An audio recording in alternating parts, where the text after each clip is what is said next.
Welcome to the channel, everyone. I'm here with Dr. Natalie Love. Today, we're going to be talking about basically a screenshot of what the last 6 months of PT school looks like since Natalie just lived that. And without further ado, Natalie, tell us a little bit about yourself. Hey, yeah, super excited to be here. Thank you so much, Alexa, for having me. Yeah, I think I just graduated last week, so I'm still kind of decompressing and just kind of taking in everything that has been the past, 6 months of my life. But before we kind of get into that, I guess my background, I have an undergrad in biology from Benedictine College. I actually did my PT school at KU Med in Kansas. But also kind of going into that, I'm not just a PT student, I'm a wife and a friend and I'm, a daughter and all of the above. I actually got married the week before I started PT school. Oh, wow. Yeah, don't recommend. That It's is fine. pretty cool that you were able to pull that off, though. That is, Yeah, I mean, would not be where I am without him for sure. yeah. Uh, but yeah, that's kind of my background and like my schooling, and a little bit just about my personal life and where I am now. But we'll dive into all the other stuff as Yeah. we go. The first question I have to ask is, does it feel real? Like, how does it feel to be a licensed physical therapist now? No, it does not feel real. Like even you saying like Dr. Natalie Love, I was like, oh yeah, I am that now. I had to change my um SPT after my Zoom to PDDPT. Yeah. Uh, it's crazy. It's just like it's a lot to realize and take in that it's been 7 years of school and now it's finally here. And Yeah. it's only the beginning because I'm still a new grad and I'm not even really into my career yet. Yeah. But it is very, very rewarding. It's awesome to just like finally have the thing you've been working for 7 years. Definitely worth it. Whoever's thinking about it, go do it. It's great. But yeah, no, it has not sunk in yet. How was the your journey with studying for the boards? Kind of take us through what that looked like. I know there's a lot of logistics that go into it. We don't have to talk about that, but how was your journey overall? Was there anything you weren't expecting or things that you wish you knew before? Yes, a lot about the whole boards thing in general. So going into our third year, we had a like 2 day course with score builders to kind of go through, hey, this is, what you should be thinking about when boards rolls around, kind of give you an idea of where you're sitting. Like, are you weak in cardiopulmonary? Are you weak in musculoskeletal? All of that. But our school actually gave us school builders like paid for, which was nice. That was nice. Didn't touch it. Yeah. Did, Yeah. didn't use it. It Very nice happened. of them, but it was not the way that I prepped. Yeah. So we, you can decide if you want to take it early in April or if you want to take it in July. So there's a lot of things that factor into that. Mine, honestly, I kind of just had the mindset of like, I don't have a choice. Like I'm taking it in April because I just want to be done. Like I Yeah. want to start school. I don't want to have this like weight over my head of after I graduate, I still have to take these boards. It was a lot because you're in clinical full time. I was still working. I decided to do bodybuilding, which was like a whole other thing. Yeah. Moral of the story, it's a lot, but you can still do it. I back to the score builders and what prep I used. I didn't use score builders, not that it's bad, nothing against them. I'm just not good at reading out of a textbook. That's not the best way that I learn. I needed somewhere where I could sit down, log in. I knew I had to be certain time, certain day to study. So I went with Final Frontier, and used them a lot. But I also used the Yeah. things that you sent to me. So that was very helpful. Yeah. And then I used like PT study guide. There was like hard flashcards that I just like kept in my car with me and I kind of just like flip through them Yeah. when I could.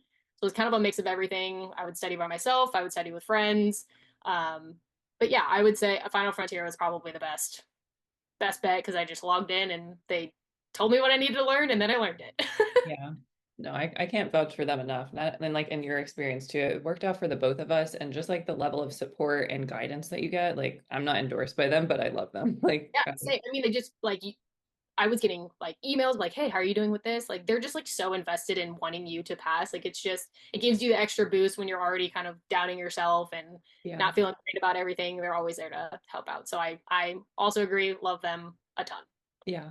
I love that you mentioned too that you were kind of self-aware that reading out of the textbook wasn't for you. Because what was when did you kind of, how did you come to that realization? I think I came to it when I was trying to study on my own. I knew cardiopulmonary was my weakest spot. So I decided I was going to go through all of my notes, kind of recap everything from school, and then go into the score builders book. And I was just way too overwhelmed because people that are watching this, you'll learn that what you take on the MPTE and what you actually need to know for the clinic is very different.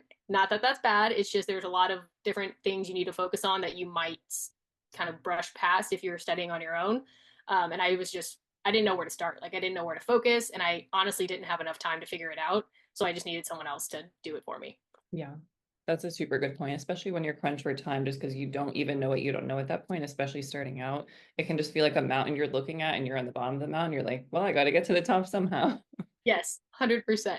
And then I would talk to other friends who had also kind of started with uh, like score builders. And I think one of my friends started with Frontier earlier. And I was talking about what I was studying. They're like, why? Like you are way too in the weeds. Like we don't need that. I'm like, well, I thought we needed it. Like, Yeah. no, I didn't know what I didn't know, like you just said. So yeah, that was more of what led to me choosing a actual like boards prep course. Yeah. I don't know about you, but I kept saying you will pass, like in David's voice in my head as I was taking it. 100%. I was just, especially in that last like hour block where you can't even read anymore and you're kind of Yeah. just, yeah. I had the lovely experience of herniating a disc the week before too. Oh my goodness. So every like 45 minutes on the dot, I'm like, I got to get up and do my prone press ups. Like I got to go and stretch. So that last hour, I was just like, I heard David in the back being like, just focus. You're going to pass. It's going to be okay. So it all worked out. But Yeah. yeah. And that brings up a question, if you don't mind me asking you. Oh, go ahead. Were you able to, because life still happens as you're studying for the boards, as we've all heard, how are you able to navigate? Were there any accommodations you got for that? So I brought a lumbar roll. That was like all that was actually on the list. Unfortunately, I think it happened on a Wednesday. I didn't realize how bad it was until Thursday. And then by the time Friday rolled around, I was like, well, I'm already outside of the window of accommodations. And like I was kind of just wrestling back and forth on what accommodations I even needed. So by the time I reached out, it was like the day before the exam. I'm like, well, I'm just gonna have to just do the lumbar roll, get up. And I had tested while I was studying to see how long I could actually like sit for, and I would make it like 45 minutes, 50 minutes. It was fine. That's Um, but I know they did give accommodations for people that like needed a separate room. Like that's definitely an option. It seemed like a pretty easy process as long as you did it, not the day before, like 2 days before. yeah. No, that's awesome that you were able to like sort through it and work through that and come out on the other side. That's honestly very inspiring. So I Yeah, it appreciate you was. sharing that with us. Yeah, it was not ideal, but like at the end of the day, you got to do it anyway. And it was just, I just, you had to figure out how to do it. And I mean, that's all of PT school, truly. Exactly. I love that you mentioned before too that you kind of made it happen because you didn't have a choice. And I feel like sometimes that's the mentality you have to have in Yep. PT school, unfortunately, because there's just so much coming your way. Yep. Always. And then it's also the balance of, how do I balance this with like the rest of my life? Yeah. And just you have to find a way to make it all work. And you don't realize how much you're doing until you get out of it. Like just these past Yeah. couple weeks, just reflecting on everything that I've been doing for the past Yeah. 3 months. Like I had acne, now it's gone. Like my body was like chronically in stress, and now it's just like on the other side. Yeah. It's just, yeah, it's a lot. Yeah. Life on the other side is a lot more fun. It is. I'm excited to be on this end. Yeah. Do you have any advice for someone who is studying for the boards while in clinical specifically? um, I think my biggest piece of advice, well, a couple pieces of advice. First one being like start out being very honest with like your social group and your family about where you're going to be and like what you're going to need. Like I told my husband, I'm like, these 3 months, I'm just going to be like non-existent, unfortunately. Like we have to get this done. We're almost to the end. And everyone's, of course, very understanding about that. But I think just putting that up front makes it a lot easier on the back end when you are really stressed and you're like, you know, not giving your full self. They're more understanding about where you are. Another really big thing that really helped me is 2 weeks prior to me like actually starting my boards prep, I got into the routine that I thought I was going to need. So for example, what I was going to eat, when I was going to study, like I tried to mimic that to see what worked and what didn't work so that by the time I was actually in the prep, I could I was already in a good routine. I think something that's really overlooked is nutrition. Like if you're pulling 13, 14-hour days, you are not going to make it with a cup of coffee or 6 cups of coffee and an energy drink. Like make sure you're feeding yourself, make it a priority, make time to like try and meal prep, even if it's something simple. Like I feel like that was one of the biggest things that gave me an edge up on a lot of my other like classmates. because they would, email me be like, okay, what are you doing? Like, how are you already studying that day after you already worked a full day of clinic? I'm like, well, I still feel pretty good. Like some days were easier than others, of course, but I think that's something that's really overlooked. And that's a big point too. Like your energy is just as important, if not more important, than your time in school, especially in that period where you're like in a different environment. Like you kind of get used to studying after 2 years, but when you're in like the healthcare setting and then having to study, it's almost like you're like a dual person at that point. So I love that you mentioned that you were able to fuel yourself properly to have that energy that you needed. Yeah, and I think there's something to be said for also being able to take yourself out of the clinic when you leave. Like that's a skill that you get better at as you get into the clinical journey, and of course, as you know, being an actual clinician, like you can't, at the end of the day, there's some things you just like need to leave at work, and you, even it's a really hard day and you saw a lot of crazy things, like you just gotta kind of turn that part of your brain off for a Yeah. little bit, and then when you have more time to kind of reflect on it, don't push the emotions away, but Yeah. kind of put them on the back burner for a little bit until you have time to actually like process them. Yeah, that's a really good point. And I think, I don't know if you can relate to this too, Natalie, but I almost needed like a cue to leave everything at work. So I would sometimes just sit in my car until I was like over like the situation or whatever I was going through that day. And sometimes I would sit in my car for like an extra 30 minutes and then I would just leave work at work in my car. And that was just kind of my cue to leave work at work. Love that. Yeah, absolutely. Mine, there were a lot of times that I sat in my driveway in my car and I just like take 10, 15 minutes because I knew the second that I went into my house, like that was time to be in a different headspace. So I did the exact same thing. I just waited till I got home. Yeah. I'm glad we had like the same strategy. That's pretty funny. Yeah, that's great. How were your, in terms of kind of taking another route now, how were like your clinical experiences? What settings did you go into? I know sometimes acute care can be intimidating for some students. So do you have any experience with that? Yeah, I am that student that was Oh, intimidated. okay. um, Okay. it wasn't so much like the like fast pace or the environment. It was more of I'm more comfortable in a sports setting and an ortho setting. So Mhm. I felt like I didn't really have the like acute care mindset, if that makes sense. So Yeah. my first two clinicals, the way that my school works is you do 4 9-week rotations.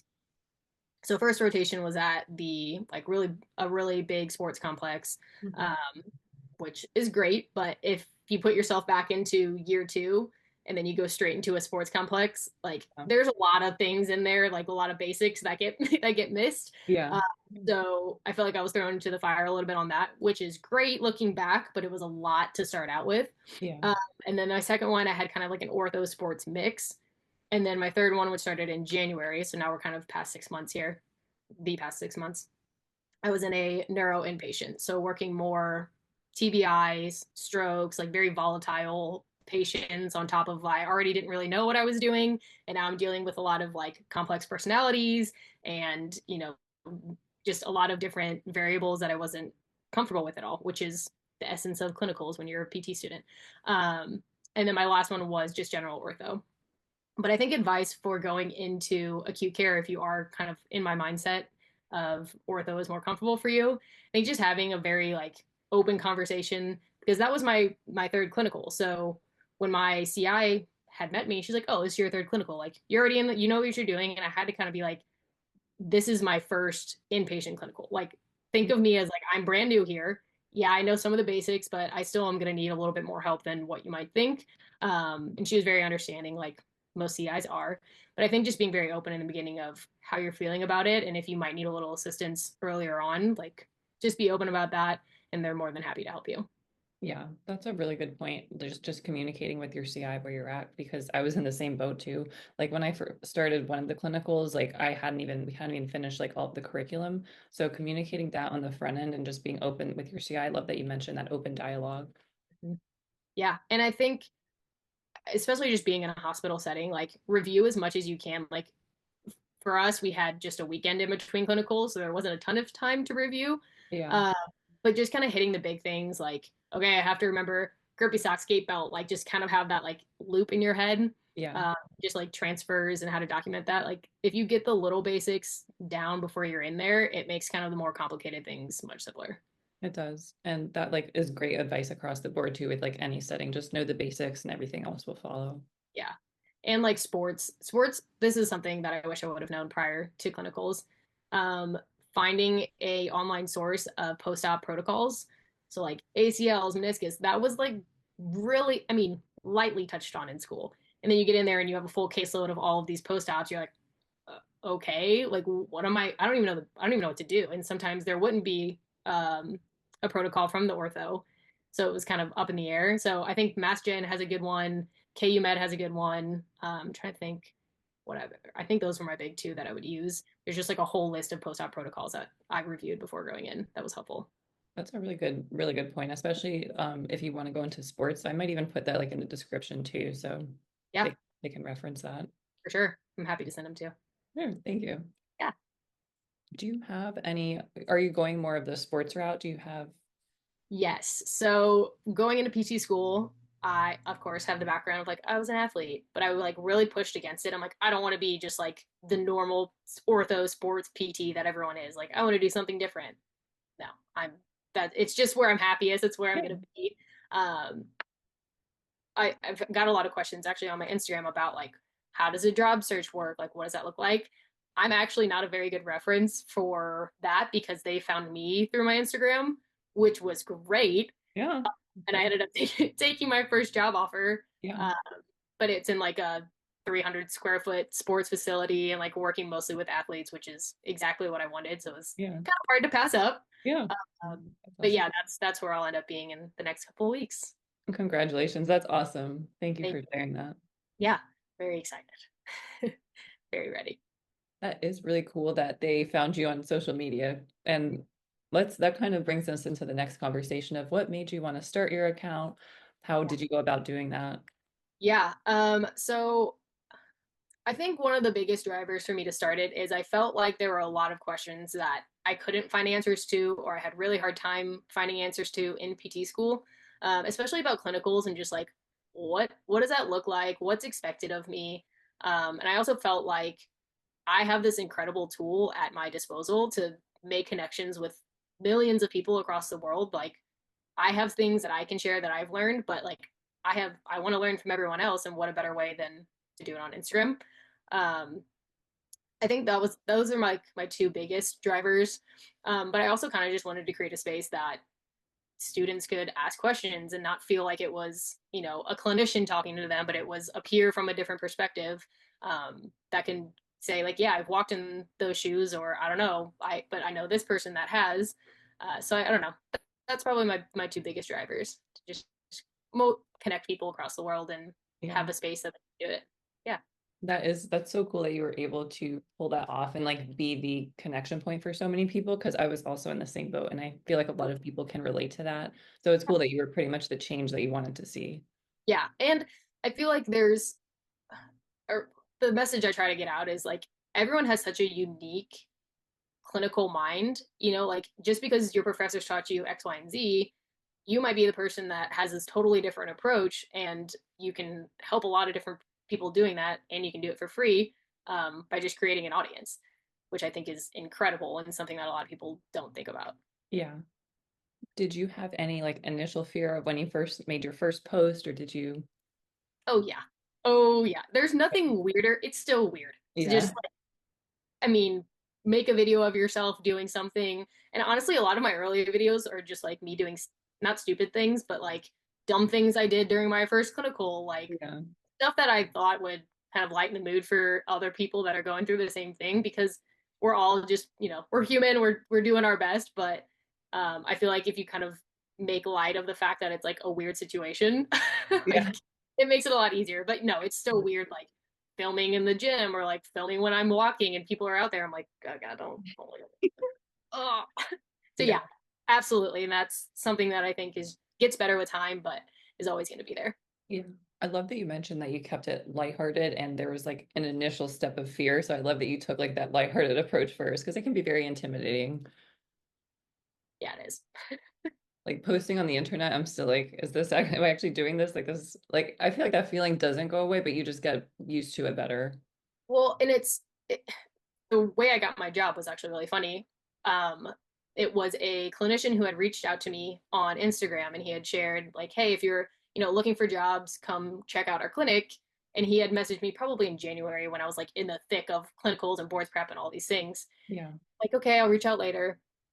And then we ended up going to the same gym, and I didn't know it was him, but he came up and he was like, "Hey, Natalie." And I was like, "Who is this person?" Yeah. Yeah, hi, because I thought that maybe he had known my husband who's a trainer there, or Oh what, I yeah. don't know, or I just like, forgot who it was. He's like, "No, it's, XYZ from I talked to you on Instagram." I was like, "Oh, yeah." So like that'll never I'll never get used to that. Like random people being like, "Hey." I'm like, Yeah. "Oh, hi. How do I know you?" Yeah. It's just a weird, but like you don't think about it when you're going about your day to day. You're Yeah. just putting information out there, seeing where it goes, and then, but to realize you actually, I mean, I'm talking to 10,000 people, like that's wild. It's a wild thing to think about. Yeah. It's cool that you started from like zero and you were able to get to that number. Yeah, that was crazy. I mean, I had a goal of, posting every day for 60 days. And I think that's where I got my really big jump. But I also had a lot to share at the time because I was like really in clinicals. Yeah. I had a lot of different ideas and new things. I have ideas now, but Yeah. um, they're not as frequent. But yeah, did not expect to get that many in that short period of time, but Yeah. it worked. Yeah. No, that's really cool that you were able to pull that off. Do you have any advice for someone for a student who's trying to build their personal brand now? My biggest piece of advice is just start. Like, it's not going to be pretty. It's not going to be perfect. You can go and look back at my first like 10 videos. They're not pretty. And you'll figure out what works and what doesn't. Like, just take the first step. Like I said, you have a unique voice and you have a gift for a reason. And if that's being placed on your heart of wanting to start that and it has for a while, then you should start it. I love that. I love that. I wish I would have heard that as a student, honestly. Aw, I wish I would have heard it earlier in my career. Yeah. Do you have any like going back to more of like I guess studying and life? Did you have like any what were your outlets when you were in school and just kind of to keep your sanity pretty much? Yeah. Probably like just going to the gym, finding ways to like move my body. I felt like the days that I was sitting behind a computer for 9 or 10 hours were the days that I really struggled mentally or just like felt really fatigued. So I got into a routine of going early in the morning, even though that meant like I wasn't really going to get all the best sleep. I could at least move my body a little bit. But also, you go through phases where you just honestly don't want to do anything. Like you just like if it's a midterms week or a finals week, like your whole life is just focusing on school. So I think even if you can't find a way to like do your outlet, what was really beneficial for me is changing my brain to like when I close the computer and I'm done, I'm done. Like no more thinking when I'm going to bed. Don't be flipping through flashcards in my head, like because then you're not really resting. You're not letting your brain rest. So I think even if you don't have time for your outlets, find a way to let your brain like actually turn off, even if it's only for a couple hours. That's really good advice. I love that you mentioned like being intentional with your rest because I know that's something that a lot of people are guilty of not of your resting, but then you're stressing about all the other stuff you have to do. So it's not truly rest. Mm-hmm. Which is, I mean, you just go through phases where you don't really have that choice to let Yeah. yourself rest. I mean, that's just the truth of Yeah. what it is. Yeah. Uh, but there are days where I could have been better about letting my brain actually turn off when it needed to. Yeah. But yeah, Yeah. Thank you so much, Natalie, for sharing your story. If people want to connect with you or have questions, where can they find you? Instagram is my primary. It is love_physical therapy. Awesome. Yeah, Thank you so much. thank you.